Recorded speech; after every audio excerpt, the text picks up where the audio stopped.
अस्सलाम वालेकुम। Breast augmentation एक ऐसा सर्जिकल प्रोसीजर है जिसमें सिलिकॉन इम्प्लांट की मदद से फीमेल्स की ब्रेस्ट का साइज़ इंक्रीज़ किया जाता है। बाज़ कुछ फीमेल्स में वेट लॉस या प्रेगनेंसी के बाद ब्रेस्ट का साइज़ छोटा हो जाता है, जिससे ब्रेस्ट शेप ख़राब हो जाती है। या फिर कुछ फीमेल्स की ब्रेस्ट नेचुरली बहुत छोटी होती हैं या किसी कंडीशन की वजह से ब्रेस्ट की सिमेट्री ठीक नहीं होती। तो ऐसी फीमेल्स ब्रेस्ट ऑगमेंटेशन के ज़रिए अपनी ब्रेस्ट के साइज़ और शेप को बेहतर बना सकती हैं। तो आइए देखते हैं कि ब्रेस्ट ऑगमेंटेशन का प्रोसीजर कैसे परफॉर्म किया जाता है। ब्रेस्ट ऑगमेंटेशन में सर्जन सबसे पहले अपनी फ़ीमेल कैंडिडेट को ब्रेस्ट इम्प्लांट्स के बारे में गाइड करता है।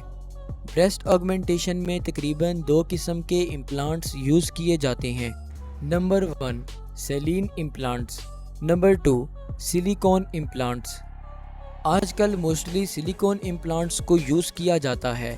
सिलिकॉन इम्प्लांट्स की डिफरेंट शेप्स और साइजेस अवेलेबल होती हैं, जैसा कि tear drop implant, round implant etcetera. Surgeon female की ब्रेस्ट प्रोफाइल के लिहाज से बेस्ट सूटेबल इम्प्लांट की सिलेक्शन करता है और फिर सर्जरी का प्रोसेस स्टार्ट किया जाता है।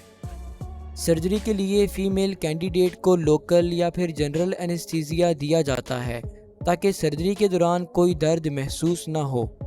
इसके बाद फ़ीमेल की ब्रेस्ट में इंफ्रामेमरी रीजन में कट लगाया जाता है।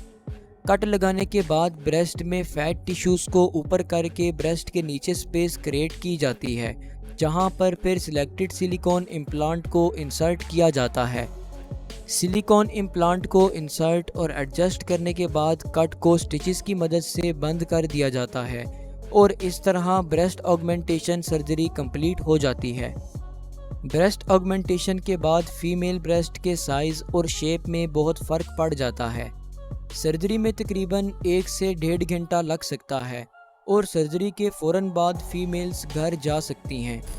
वैसे तो ब्रेस्ट ऑगमेंटेशन सर्जरी एक बहुत सेफ़ प्रोसीजर है, लेकिन अगर सर्जरी के बाद इन्फ्लेमेशन ज़्यादा हो रही हो तो क्लिनिक विज़िट करके चेकअप करवाना चाहिए।